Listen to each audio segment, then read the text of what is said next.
Dangal greetings, sir. I'm Mebo Santiago Parag, and I will discuss the part of our program called Vertex. So, the first one is the private string data. This stores the value of the vertex. It can be the label or name of the vertex. The second one is the private list neighbor. This stores a list of neighboring vertices that are directly connected to this vertex. This is where the vertex keeps track of its connections. So, in the constructor, this data equals data, save the value given to that vertex.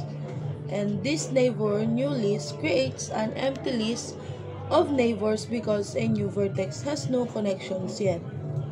The set data string data allows you to change the value of the vertex. And the get data is to returns the value stored inside the vertex. And the get neighbor returns the list of neighbors so other parts of the program can be see the connected vertices. So what is a vertex? A vertex is one single node in a graph. A vertex contains two main things called the data and the neighbor list. So the data, the value stored in the node, and the neighbor list is the nodes directly connected to it. Dangal greetings. My name is Louis Andromagais and I will be discussing the class list. So first, private vertex vertices, then private insize.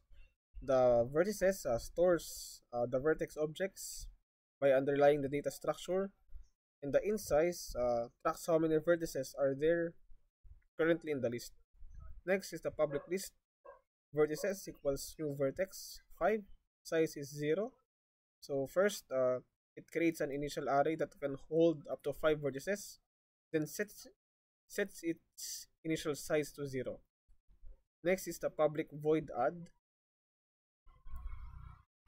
Uh, ensure capacity vertices size plus plus equals vertex. So it first calls the ensure capacity method to make sure there's room. Then adds the vertex at the current size position. Then increments the size using the post increment operator size plus plus or this size plus plus. Next is the public void remove. Okay. If index is less than 0 or index is greater than or equal to the size it returns. So in this code, it checks if the index is valid, returns early if not. So for int I equals the index, I is less than the size, minus 1, I plus plus. Vertices I equals to vertices I plus 1. So this shifts the elements, moves all elements after the removal, point one position to the left. Then vertices size minus 1 equals to null. Size minus minus, this is the cleanup. It sets the last element to null and decrements the size. Next is the private void ensure capacity. So if size equals to the vertices dot length, vertex temp equals to new vertex size times 2. For the int I is equal to 0, I is less than the size, and I plus plus, temp I equals to the vertices I, then vertices will become the temp. So it first checks if the array is full. So it in this line of code it doubles the capacity. Then it creates a new array or twice the current of its size. Then it copies the element, transfers all the vertices to the new array, then replaces the points to a new larger array. Next is the public vertex get vertex int I return vertices. So the get vertex returns the vertex at the specific index, and last one is the public int get size return size. So this method returns the current number of elements but not the array capacity. So that's all of it. Thank you. Dangan greetings nga po pala, sir. Wait, I Navarro Cyril John V. And now I will be explaining to you what my code is. So, syempre, nandito tayo sa Minecraft. Ayun, mag-explain kasi Yan. yung Kunin mo yung tuwalya dun, mga Dagol. klase ko sa iba ko pinagawa. Yan. Para may paghahatian. Okay? So, basically, dito tayo ngayon sa display.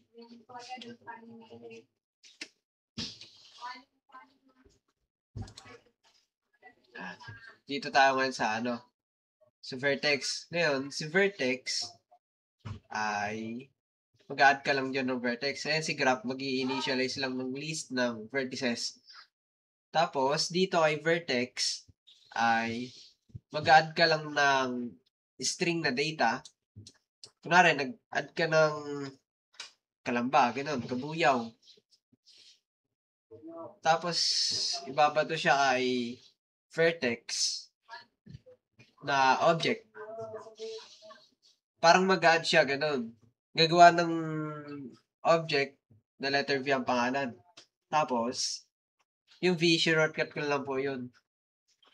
Tapos, vertices.add V. Kaysa naman ulitin yung vertices, vertex, and vertices. Ganun. Parang ganun. Yan. Tapos dito naman po tayo sa add edge. Ang gagawin dito is sa add edge, CJ, wala na ba ito, CJ? Kaya itapon ko na. maglalagay ka ng string data 1 and data 2. Yung mangyayari sa data 1 is i-connect siya kay data 2. Kunwari dito sa vertex 1. Hahanapin niya muna kung meron ba o wala. Pagka wala, magre-return siya ng null. And nasa input field niya, nasa parameter niya si data 1 tapos si data 2 sa V1 and V2. Kapag pare silang null o isa sa kanila ay null, hindi siya papasok kay V1 get neighbor. Hindi siya papasok doon. So, bali dito, explain ko na rin. Find vertex. Public vertex, find vertex. Yan. Hahanapin lang yung size ng vertex. Tapos, if vertex, vertices, get vertex, index, tapos ibabalik si get data nun. Tapos, nag-equals kay data na in-input galing kay add edge. Ang mangyayari, magre-return siya nun na true. Tapos, na may laman, ganun. Tapos, pag wala, magre-return siya ng null. Ngayon, si V1 that get neighbor, si get neighbor, i-add natin kay neighbor si V2. Si V1, add neighbor, V2. Tapos, pag hindi naman kinaya, kunwari, wala. Bumaba siya sa else. Mangyayari, action cannot be completed. Why? Kasi, vertex doesn't exist. Ganun lamang po yun. So, ayan, na-explain ko na yung add edge, tapos find vertex namin. Kung paano rin ginawa sa may code sa libro na sir. Tapos dito naman tayo sa display. Sa module pala. Yan. Sa display ngayon tayo. For integer i's equals to 0, vertices, get size, kung ilan yung mga vertices, yan. Pagko-concat, mag-iterate pala. System out print city. Ilan yung city natin? Kunwari. Ay, ba't city? Dapat pala dito,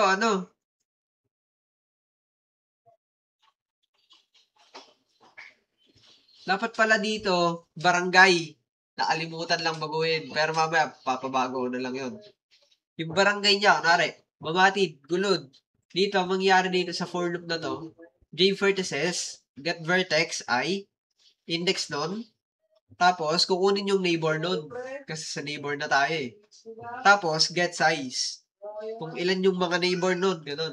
Doon siya iikot. Kunwari, sa isang city, ay isang barangay, may mga nakakabit sa kanyang ganun.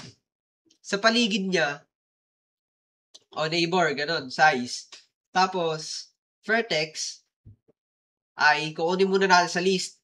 si vertices, get vertex ay kung anong index yon. Tapos, get neighbor, get vertex ay magbabalik siya ng vertex na node. Tapos, yung vertex na node na yun, may access siya ay get neighbor. Yan. Tapos, get vertex, get data. Ganun. Tapos, itong contains vertex natin, magbabato siya ng list. List. Tapos, string. Pag walang vertex doon, magre-return siya ng false. Pero pagka meron, kukunin niya sa list, tapos get vertex ay get data equals data. Doon to gagamitin sa ibang class namin. Hindi siya gagamitin dito. So, bale, etong sa taas na ito na code,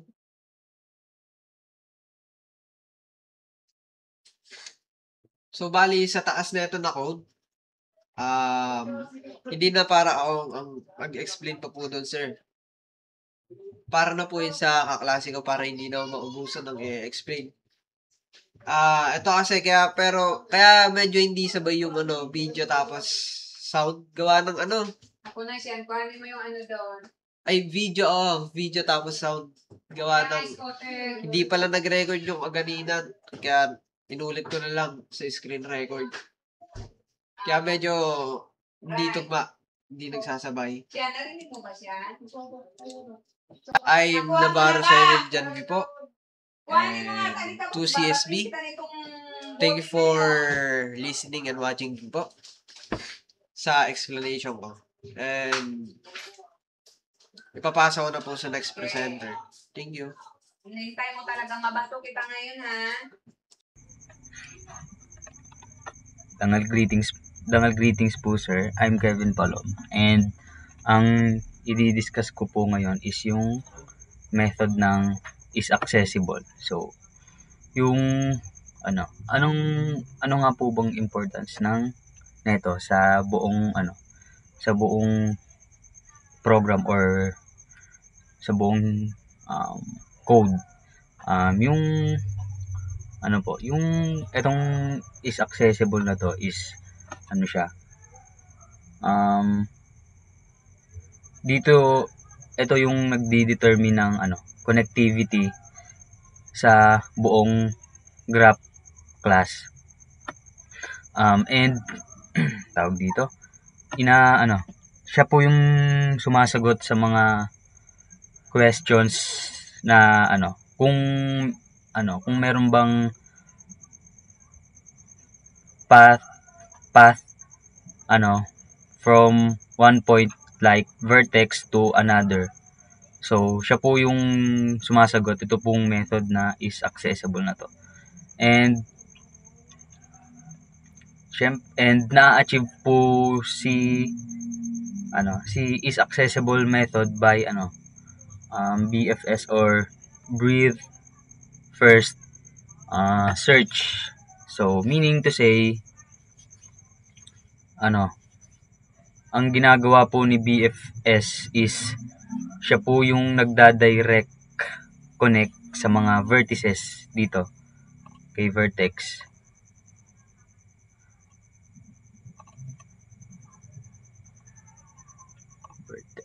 Vertices. Ayan, siya po yung nagko-connect sa kanya. Ito, vertices ayan, siya po yung nagko-connect kay vertices by level by level bago siya mag-move sa another level ng vertices. So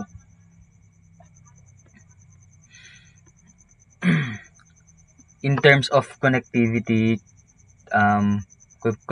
checks, si is accessible po is yung primary function niya is ayun, katulad po ng sinabi ko, siya po yung nagche-check ng path if nag-e-exist siya between sa dalawang specified na vertices. Katulad, saan ba yun? And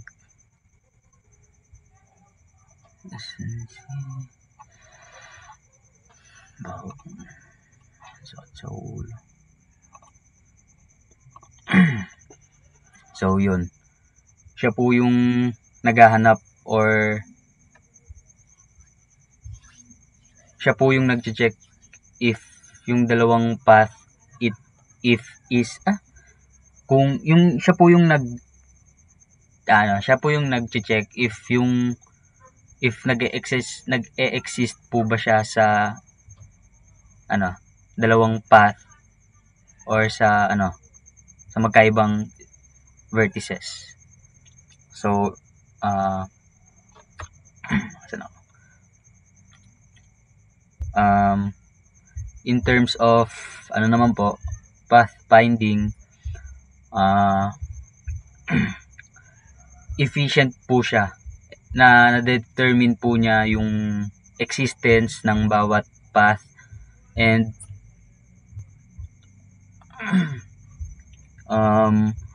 na nagiging reason for a critical precursor sa marami or iba't ibang path na path finding algorithms, like kung paano hanapin yung pinaka short na path. Ayun po yung pinaka is accessible, sir.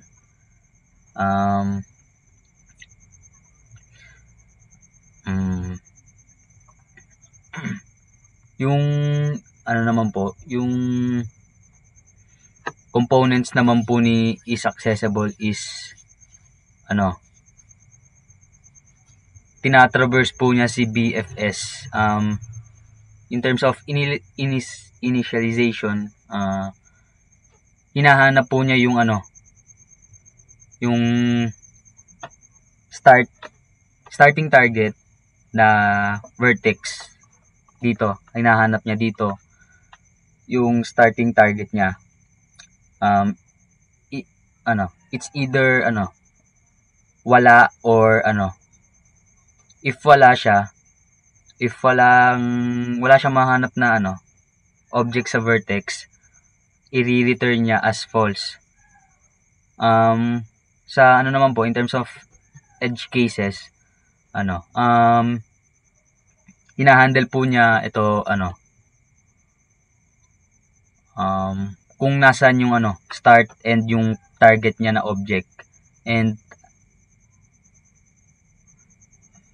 ayun nga po, hinahandle po niya to kung saan nag-i-start yung kung saan yung start and yung target na parehas.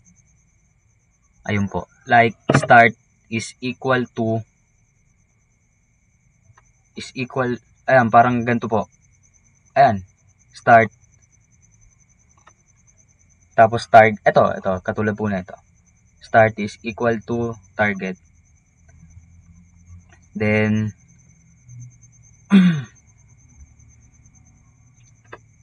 and